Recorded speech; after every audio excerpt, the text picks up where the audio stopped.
In this edition of our Eastern Conference Power Rankings, things are getting interesting at the top as we inch closer to the playoffs. 1 Bucks, 53-19, last ranking. 1 Milwaukee had one of its toughest weeks of the season.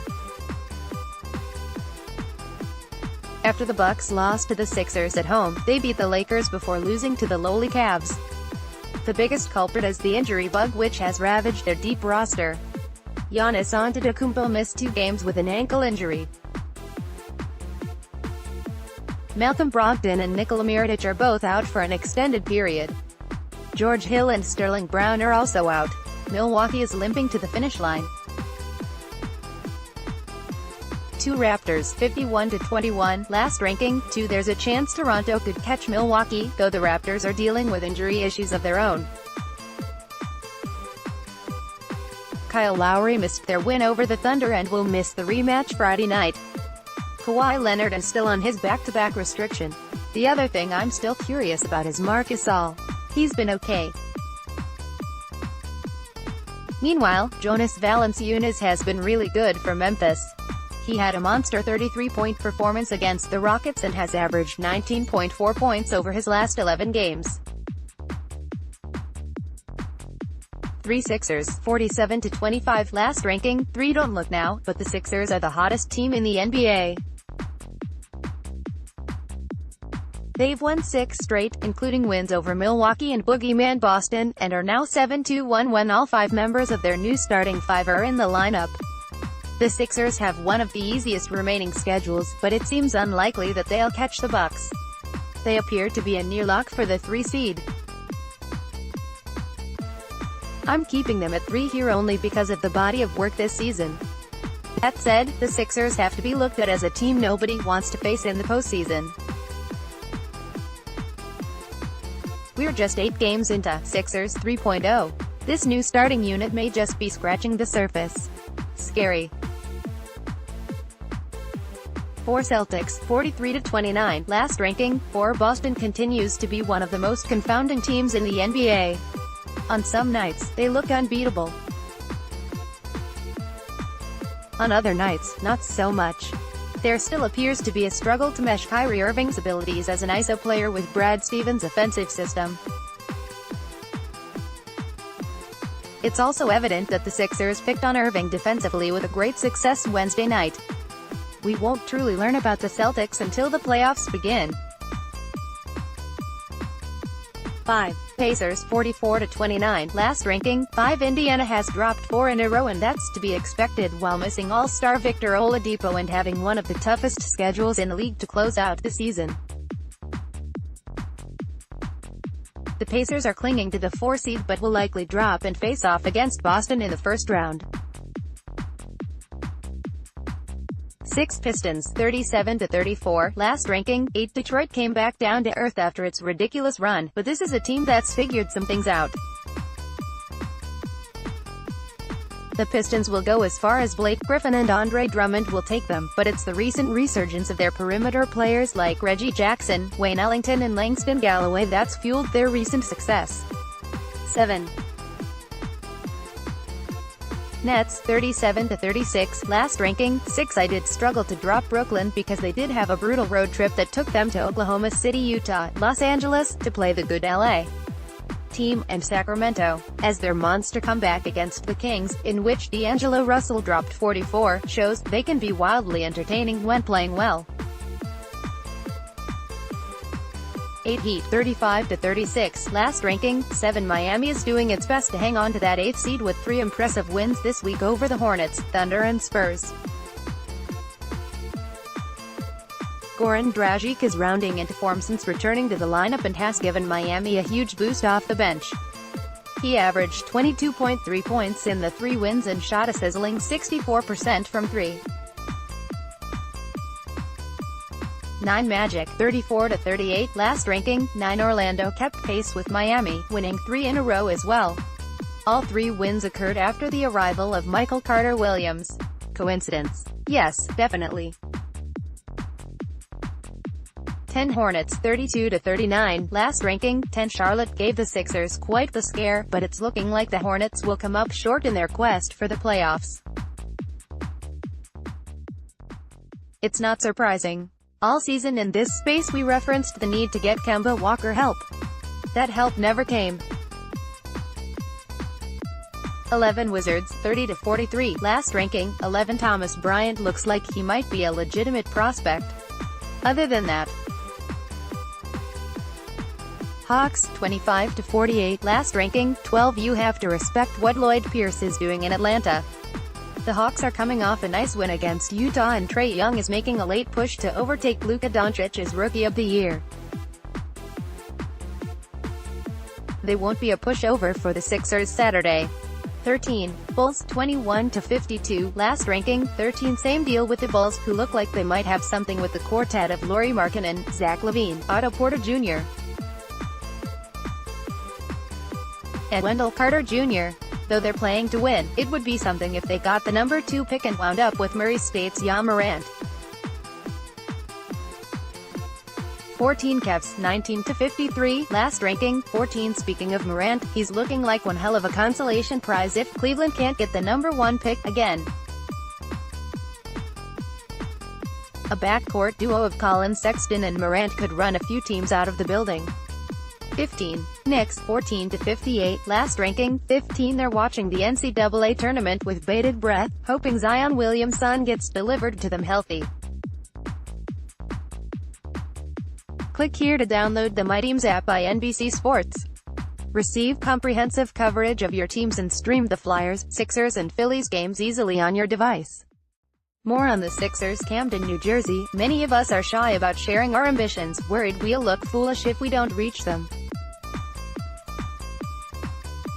Joel Embiid is most definitely not one of those people. When asked about his free throw shooting after Friday's practice, he made 20 of 21 in the Sixers' win over the Celtics on Wednesday. Embiid said he wasn't satisfied. "I think I should be a 90% free throw shooter," he said. "Obviously I gotta work on that, spend more time and get better at it." 81.6% is not good enough. That's a lofty goal. Dirk Nowitzki is the only 7-footer to make at least 90% of his free throws in a season, per Basketball Reference. But Embiid has much bigger things in mind. "Obviously I want to be the best Sixer to ever play here. To do that, I gotta win championships. Obviously, I'm sure the stats are going to come with it because of the opportunity these guys give me every single night. But it's all about winning. When you win, of course your name is going to be mentioned with the best, and I want to be the best. Not just best Sixers player ever, but I want to be the best to ever do it. And it's going to take a lot. It's going to take my teammates' help, the coaches, the whole organization and the fans." Embiid isn't just casually throwing the idea out there that he wants to be the greatest of all time. He's studied the history of the game and understands how difficult it will be to even break into that discussion.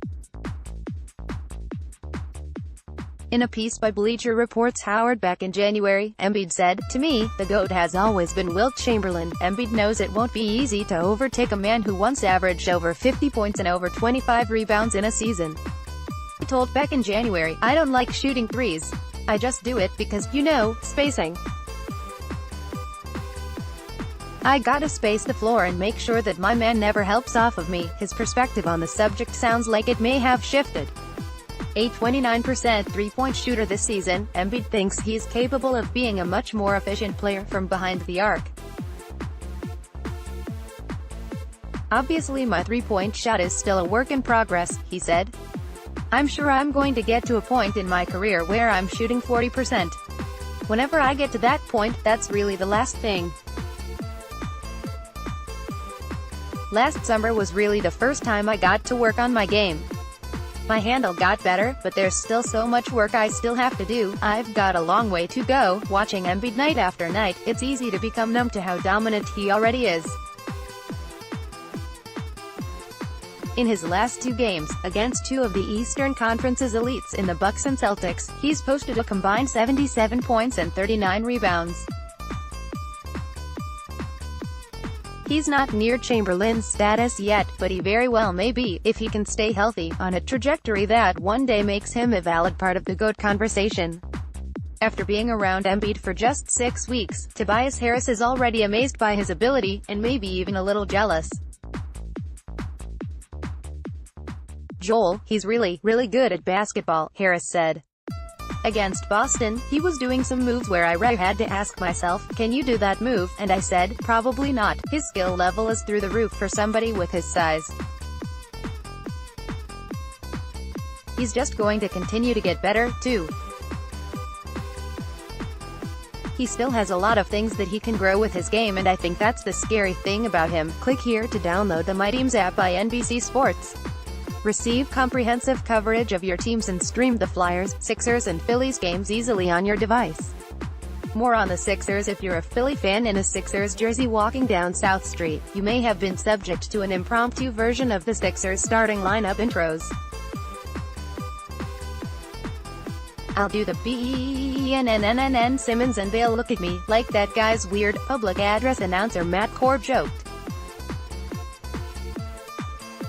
Now in his 22nd season, Cord is always working on his craft, even if that means soliciting the reaction of fans strolling to their neighborhood bar. How he enunciates and emphasizes players' names is constantly evolving, as are the physical movements he delivers them with, sometimes resulting in an inadvertent whack to those that dare cross behind his perch.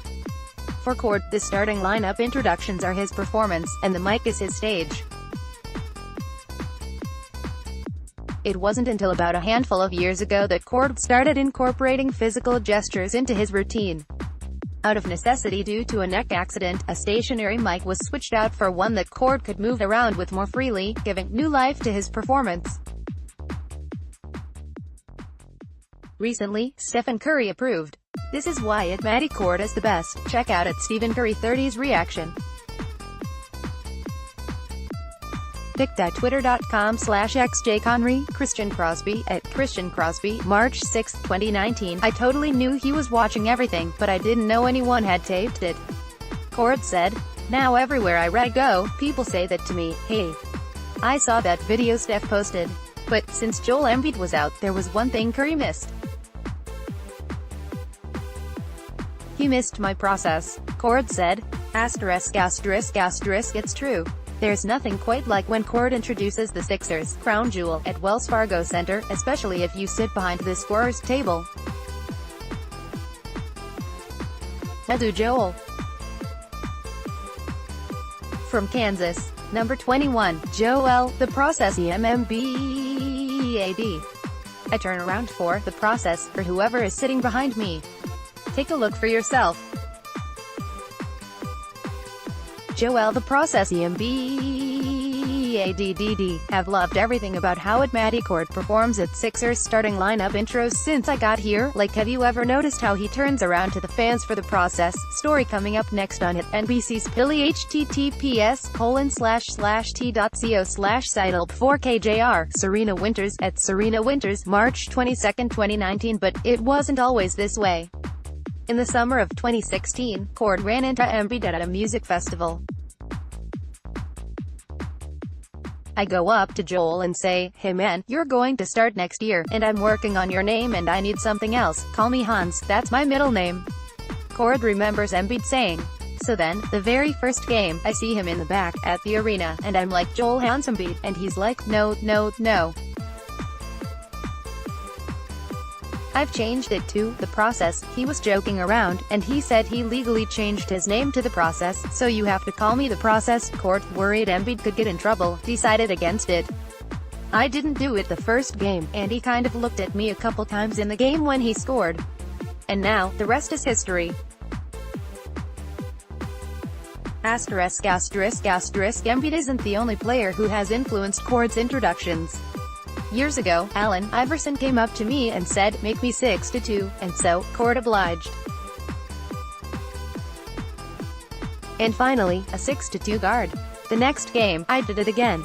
The next game, Eric Snow, former Sixers point guard, came up to me and said, can you make me 6'4", and I'm like, no, stop this, I'm going to get in trouble, everyone's going to be 7 feet by the end of this. Lucky for Cord, that same game, Iverson rethought his request. Came up to me and said, I think we better go back to 6 foot, asterisk, asterisk, asterisk. If you catch Cord at the arena, there's one thing you'll always see him doing, smiling. Honestly, since I've been here, and I know you can't have a bad game as a PA announcer, but he's just always smiling. T.J. McConnell said.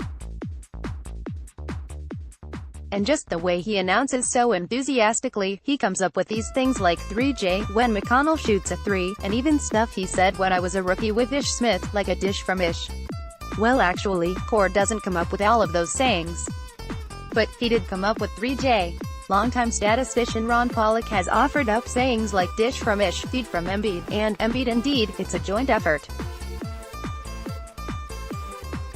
Asterisk for players like JJRRRRRRRR Redick and Allen Iverson, both say that when fans come up to them in the streets, they say their name like Cord says their name. That's the coolest thing ever. Cord smiles. But what means more to him than anything else is his biggest fan, his almost 16-year-old niece, Lily, who has Down syndrome. She is fantastic, she imitates me. She can do Embiid. She can do Iverson, Cord said as he pulled out his cell phone. Here she is doing Bobby, down by the beach. Watch out Maddie, Lily might be coming for your job.